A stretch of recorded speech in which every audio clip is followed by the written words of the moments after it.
చిన్న చిన్న కాయలు అయితే రాసినాయి. ఒక పూత వచ్చింది, చిన్న కాయలతో వచ్చినాయి పిందెలు, చిన్న చిన్న పిందెలు. టైం అయితే కాస్తున్నాయి కాయలు అయితే. టేస్ట్ అయితే ఎట్లుందో ఏమో.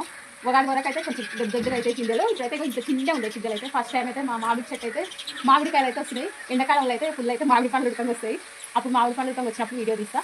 మా మామిడి చెట్టు అయితే కాపు వచ్చింది మంచిగా. ఉగాది వరకు అయితే పచ్చడికి అయితే మామిడికాయలు వస్తాయి. ఫస్ట్ తొలుత మామిడికాయలు అయితే మంచిగా ఉగాది రోజు అయితే పచ్చడి చేసుకుంటాను.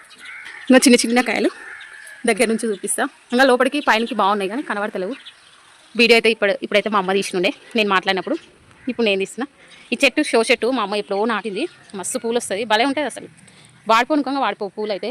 ఈయనే ఇప్పుడు చెట్టు ఉసిరి చెట్టు అయితే ఒకటేసారి నాటినాం కానీ ఇంతవరకు అయితే ఉసిరికాయలు అయితే కాయలేదు. దానిమ్మ చెట్టు ఉంటుంది పక్కనే.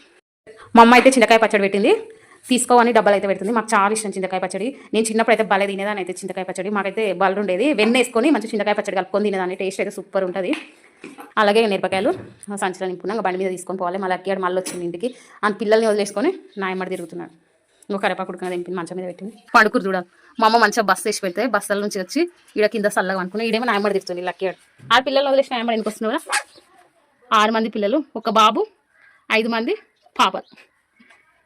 క్యూట్గా భలే ఊరు అసలు. అయితే మొత్తం నింపింది బండి నిండా. అల్ల సంచిలా ఇవన్నీ మిరపకాయల సంచిలాగా మొత్తం ఏమేమో అన్ని చదివి పెడుతుంది పోతుందంటే మొత్తం.